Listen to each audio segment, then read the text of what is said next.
So welcome to the Quality of Mind Transforming Business podcast. This is where we explore the new game-changing understanding that can unlock new levels of performance, resourcefulness, and well-being in the workplace. Join us if you want to be part of the new breed of leaders in business. Join us if you're fed up with the conventional echo chamber. And join us if you want to be part of the new revolution in understanding how the mind works and recognize that we are more than just our psychology and that can lead to better results. Hello and welcome to the Quality of Mind Transforming Business podcast series. And today we have another lovely episode and conversation lined up. And that's because I'm with my friend Katrijn. Now, regular listeners might have heard the episode that we did all about leadership and the no self of leadership, which got some great feedback because we were pointing to something that may be assumed to be the case in leadership. And we had a lovely conversation where we hopefully created people to have some different thinking and questions and reflection on that. So we're going to do the same thing today. And the topic we want to talk about is, how does change happen? How does doing things happen? So if you're a leader in an organization and you want to get things to change and people to do things, or even yourself, what's behind that? Because as usual with our conversations, we're going to explore the role of the self in that and how we've been hoodwinked to think that doing and changing and leading is all about us, the me, the self. So that's what we're going to have a go to do today. Katrijn, are you up for this? Of course. There are two main things to this. There's the idea of agency, so the doer thing, and that we can judge things. So the things that really create the separate self are the idea of agency or authorship and the judgment. Yeah. And that's beautifully simply put. Is it worth us having a little conversation about free will? Would that help? Because when we say agency, we're talking about free will, because I guess most people think they have free will. Yeah, it's the insight that is most difficult for the self to get, because that is, as you just said, that is the self. You can't explain to a self that it doesn't have free will. Yeah. But what we'd like people to explore, just through what we call a direct experience rather than your belief system, do you really feel that as you go through your day, you have complete agency and free will as to what you do, what you think, the thoughts that appear in your mind? And it really doesn't take very long if you're coming from just direct experience to see, oh no, I don't. Because it might appear to you that you have a choice in your mind as to whether to, at 10 o'clock in the morning, do X or Y, or to go and make a cup of tea. But that thought that appeared in your mind with that apparent choice, did you put that in there? And you have to quite quickly go, well, no, I didn't. So if you're not putting the thoughts in that give you choice into your mind, do you really have free will? There's this choice aspect and this deciding, which when you look at it, no, decisions appear, thoughts appear. And then there's the aspect that when we say I have free will, it means I have in some way to be separate from everything else surrounding me, because that means I, as a separate entity, can influence sort of my own sphere of action, and I'm not influenced by neighboring molecules or energy or other people. It's chaos theory, right? For example, the thing we can't wrap our heads around, for example, I'm not a physicist, but the butterfly in the Indian Ocean creating a tornado somewhere else. So we're the same. I mean, we're not separate from the universe, and well, I just create my little here and it ends around, 10 centimeters in front of my body, and that's my sphere of influence. And within that, I have free will. And then after that, there's the rest of the world, but I'm not influenced by that. Yes. It's absurd. Yes. Yes. Absolutely. Because the appearance plus our conditioning can make it look like that. Yes. That's an appearance. It's not actually what's going on, but that's the appearance. But again, it doesn't take long if you allow the belief of the separation to dissolve for a moment, to sense maybe more than intellectualize. The universe, the nature is nothing separate to us. And we don't end at the end of our fingers. I think sometimes people find it hard to intellectualize that, but they can sense it. Yes. And for some people, it does help to have the biological and physical examples of this. You're influenced by the 5 people you interact most with. You're influenced by pheromones and all sorts of stuff. So how can you sit there, for example, in your office as a manager or team lead or whatever, and say, well, I have free will to decide what we're doing, what we're putting on the agenda for the team meeting, for example? It's absolutely impossible, because you're influenced by everything ever said to you, by what you ate for breakfast, by whether you slept well or not. And just the list is literally endless. Yes. Now, then people will put their own advocacy on that. So let's say you take, it could be a sportsman or a musician, just to give the examples, who are highly, highly trained in their craft. In the middle of a performance, they might have a wider range of options appear to them in their mind than someone who's just started doing the thing. Sure. Right? Because their conditioning has been that way. They've got more muscle memory or more whatever it is, right? So the person could go, oh, but they did that. They trained, they practiced. So again, they would go, well, yes, you're right. They are influenced by their environment or other people around them, but they did that. So we then move the agency back Upstream. a level. Yeah. Well, at the time they did that, it was exactly the same situation. Exactly. So you have to go all the way back to the beginning. Yes. Or to the foundation, whichever you want to call it, to start to realize it. But as you said, it's a really tricky one for the self to buy into, that there's no free will in that way of choice, and that what we are is not a separate entity, but an activity, a universal activity of a greater field. Yes. The thing that goes wrong wrong is just a word, but the self assumes that no free will means the self doesn't have a free will anymore. So that means that I'm now, the universe is deterministic. I can't do anything anymore. I can't decide. I don't have free will. But that's not the sense of free will that we're talking about. What we're saying is there is no self to have a free will. Yes, that's a good distinction to make, because we're not saying we don't get to do stuff. Yeah, or that we don't decide things, or that, that the only thing left to do is now to lie on the couch and never get up again. Because that assumes there is a self that now says, oh, there's nothing I can do. I don't have free will, so I might as well give up. But we're saying there is no self to decide that. Just check back in with the listener right now. So it might be now, as you're listening to this, it's quite a difficult thing to conceive or to even, or you're either feeling quite challenged by this and thinking we're just, idealistic philosophers that have no idea about how the world really works.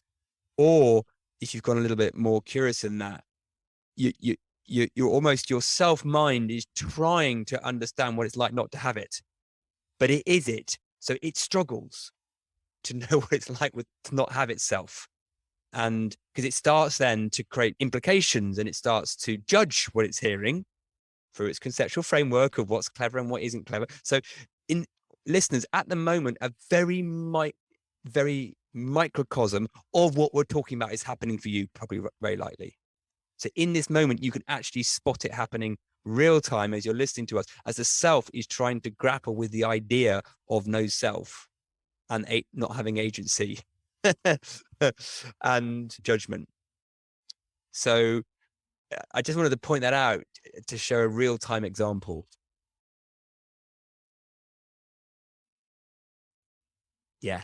So there's a distinction there, because we're not saying, some sort of romanticized views of fate is, well, I don't have to do anything because it will just come. Yeah. Right? I'll lie on the sofa and doorbell will ring and there'll be someone giving me £100,000, right?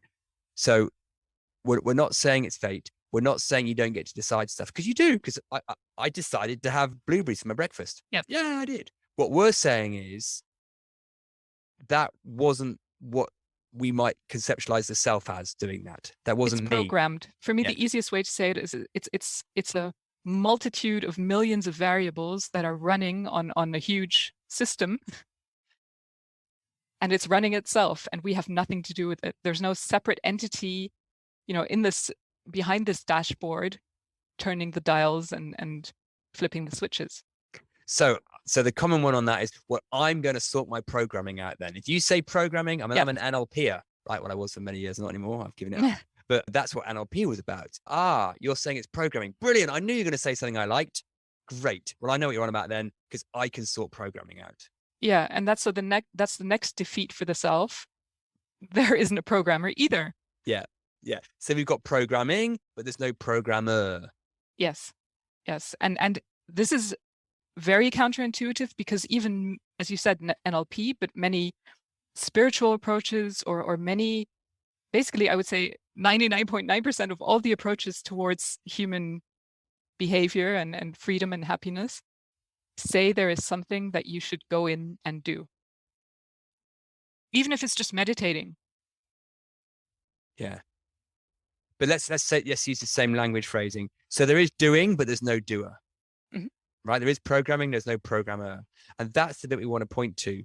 There's no there might be the ing, but it's not, you don't do it. Yeah. So, which is why I always say this, there's leadership, but no leader. Yeah. And, maybe if you look at nature and you look at what's going on there, there's definitely activity, but we don't give agency to the very basic of animals, right? To a fish, It just so happens that at the species that we have this apparent doership or selfship that we've added into the mix. My favorite analogy is that we're software running on hardware. So that's the programming, right? Without the programmer. Yes. And what thinks it is the programmer is just a further app that downloaded itself onto the software. So now we have on the software, which without the software engineer, an app has downloaded and installed itself around 18 months of age. Yeah. And this app starts referencing itself. So it has the ability to produce thoughts about a self, about a me. But that doesn't, just the fact that there's this app doesn't create a self. Yes, exactly. It's a great example. It'd be like, you're watching a movie and then a character comes on the movie that starts bossing the rest of the movie around, right? Yes. You're like, what? No. So, and this app though is so seamlessly in the system, you don't spot it, because it doesn't go, I'm an app like all the other ones, right? It doesn't say that. It actually goes, I'm the app before all apps, right? I control everything. It kind of claims to be something else, and then science kind of backs it up in our conditioning. We keep telling the app, do more to control all the other apps. That's part of the app, actually. Yeah. That's so the script. We are. The app. It's only the app. We think we're the app, or the app thinks it's us. Yeah. And all we're going is, no, it's just an app. And to use the examples we quote often from direct, you can tell this because usually when we're really in flow, there's no referential self. It's just through us. So we can even start to cotton on to this. And usually when we want things to change in the world, we reference that self more. Yes, when we're unhappy with reality, or we want something to be different, then we come up with the self-reference thoughts. But everything that, flow, be in the present moment, be in the now, all that stuff, that's all about the time where we, or the periods where we are without this self-referencing. Yes. When we lose ourselves. And it's usually when we want to do change or make the world better or be kinder, because it's simple, it's a no-brainer, that we go. So everything we're talking about, everything that goes into judgment, into morals, ethics, all that stuff, it's all triggering the self app that believes it has agency and judgment. Yeah. Yes. Yes. So let's say a leader is listening to this and they've got on their agenda to be an organization that not just for ESG compliance purposes, but is genuinely trying to do more than just make lots of profit. It wants to have a better impact on the world, through society or whatever. What would you say for them to first explore?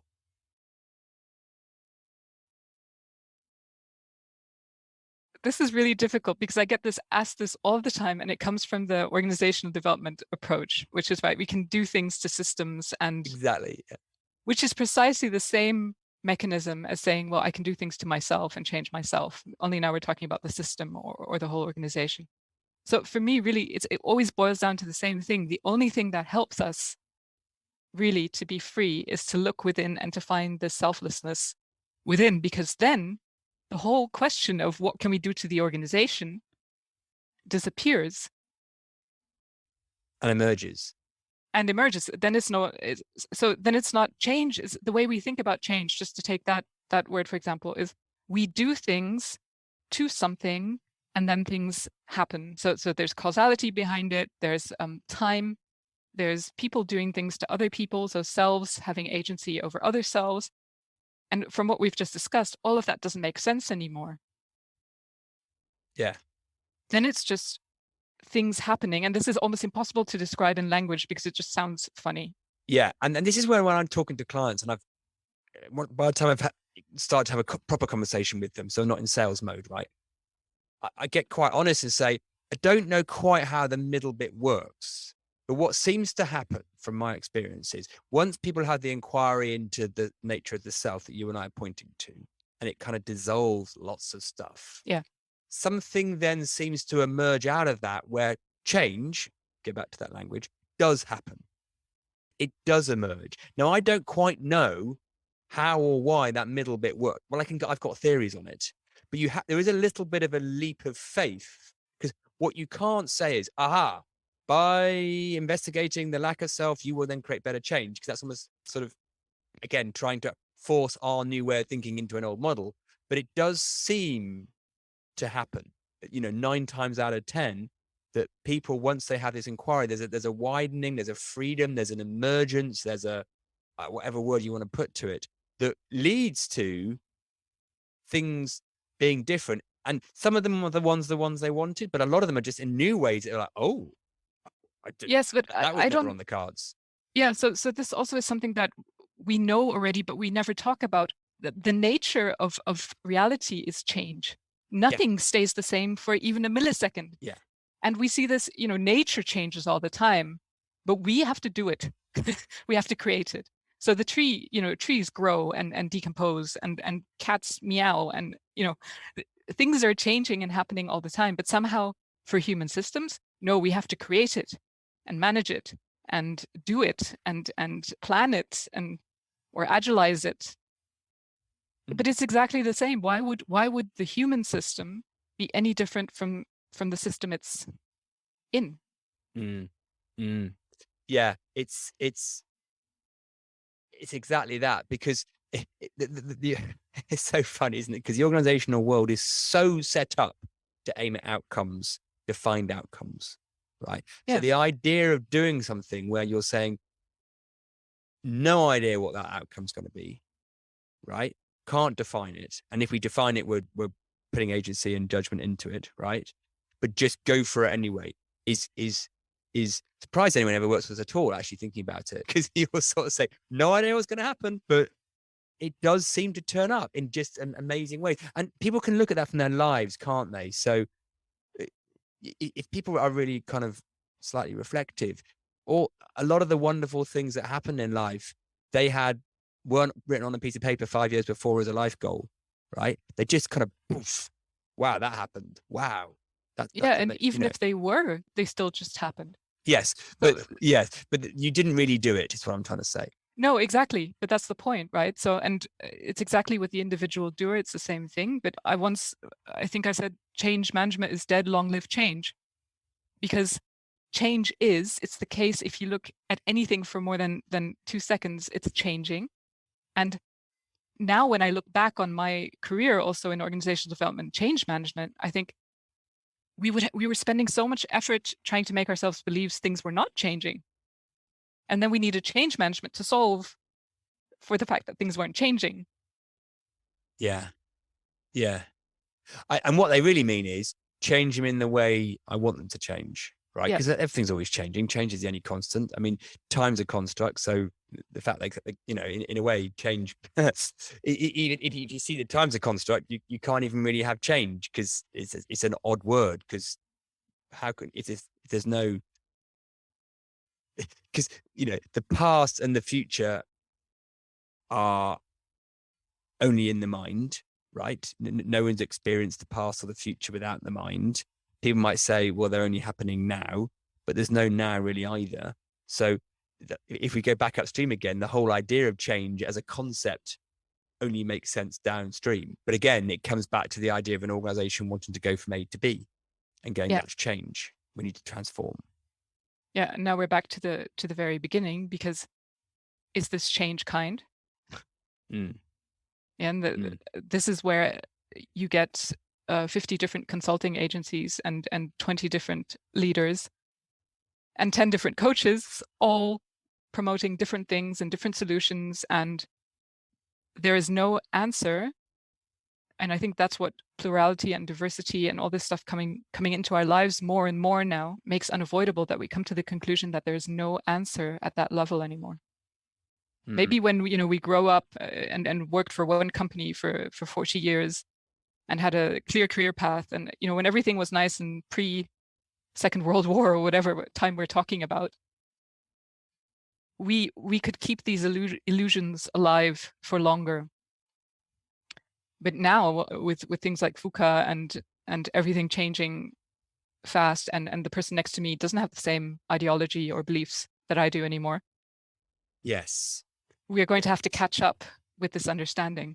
I think you're right. So I think it's a very good point that in the more narrower stimulus that we used to experience in the old days, when the world was less global, less connected, you could probably, as you say, perpetuate the illusion a bit longer. But it's becoming more and more evident that our kind of paradigm that we think we are isn't fit for purpose. So we need to radically update it. And it's interesting when you look at the history of how come materialism and physicalism and duality exists. It was, from what I understand, it was only sort of 300 years ago when the scientists didn't want to be annoyed by or called as heretics. They created this idea of materialism just so they could investigate physical attributes of something and measure stuff. Yeah, that's a fascinating subject. Isn't it? And then they forgot they made that up. And suddenly you've got the idea of that everything's materialism, physicalism. It's like, oops, we were only using that just as a way so we could have some fun exploring stuff. We didn't actually think people were going to believe us. That's my words. That's not the written history of it. But it's just not fit for purpose anymore. And there's holes in it left, right, and center. Even science is seeing holes in it. Hard problem with consciousness, blah, blah, blah. So science isn't happy with it. Society's not massively happy because you've got people with mental health issues and lack of connection. So it is time for us to go, okay, let's put it all down and have a rethink. Yes, and it would be really nice if we could keep the agency illusion and the judgmental illusion out of that discussion as well. As I was saying it, I was realizing, well, that's not going to happen. Because here are you and I trying our best not to be judgmental about what's going on. So let's go back to our and ing, right? So there is changing, but there's no changer. There is transforming, there's no transforming. There is judging, right? But there's no judging. So when you and I are having these conversations, of course, to make a podcast with language and conceptualizations, we are being the system. Yes. But trying an attempt to point to the cosmic joke of that, maybe, I don't know, seeing that the illusion of that. Yeah, well, ultimately, the only thing, you can't say anything really. You'd have to just say, well, everything is exactly the way it is. And that's it. Well, and that's it. So I'm just wondering how confusing this sounds to everyone else. But so if we were to try and give some simplicity and succinctness to this, is there any way that you would like to try and do that towards the end? we are almost incapable of not judging, and we're incapable of not believing in this doership stuff, and on which the judgment is based. So for me, really, the radical solution, you have to pull that whole thing out by the root. Otherwise, you're just going in circles about this behavior is okay, this concept is not okay. We're always, swimming around in the fog of all these different levels of behavior and judgment and doership. So we have to go all the way to the root. And every one of us, as long as we think we're a separate self, has to do that for themselves.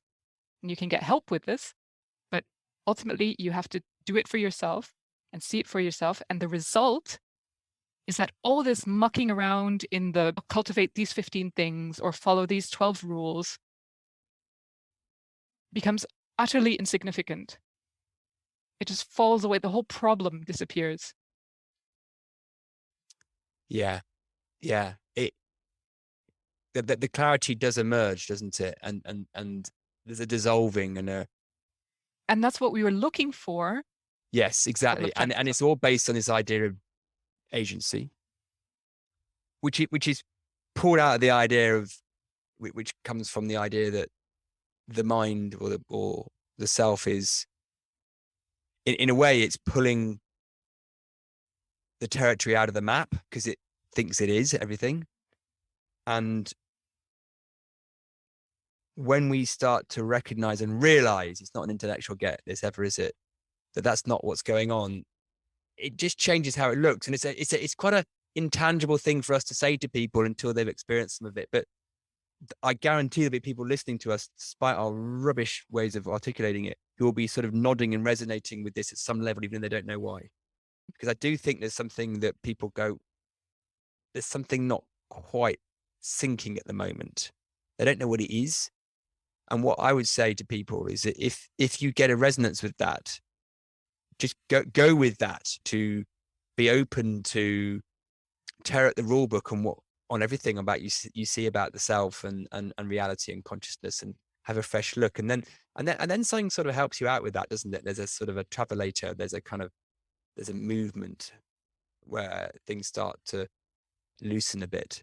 And that's what we're saying. Yes, and that too simply happens. So it simply happens. Yeah, even that, it's difficult to say anything about it. But I've also found from the people I speak to and others, that the attraction comes at some point, the resonance, or it's like, oh yeah, this makes sense in some weird way. That's kind of you naturally start following that.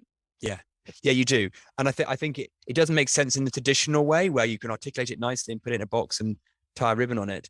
But there's a resonance, there's a sort of, and things occur and things emerge, and there's a synchronicity to it. So listeners, what we would urge you to do if you care or are inclined is just to go with it a little bit. Try not to overthink it. Reach out to us for a conversation if you want.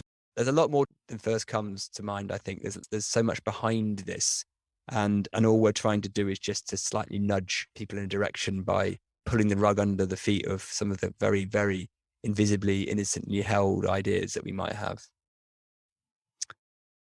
Final thoughts, Katrijn? Final thoughts? No, I think that was a good last bit there. So listeners, we love your feedback. We love your feedback on anything we do. So love to hear the good, bad, and the ugly about it. Your comments, your reflections, please reach out. As usual, put some stuff in the show notes. I'll say it again. Katrijn, the non-Katrijn self, has written an amazing book, which came through the vessel of her. I really, really recommend that. And your weekly. Yeah, I send out emails twice a week, but I'm pretty much, I'm trying to clarify this stuff for myself, I guess, mostly. Yeah. But this is it, right? We're exploring, as you can probably tell, but it's in the exploration.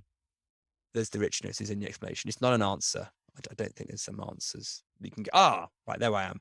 It's in the exploration and you get the richness. So listeners, have fun being curious and catch you next time. If you enjoyed listening to this podcast and want to know more, check out our website at qualityofmind.biz. And also feel free to reach out and leave us a review or a comment. Until next time, have fun being curious.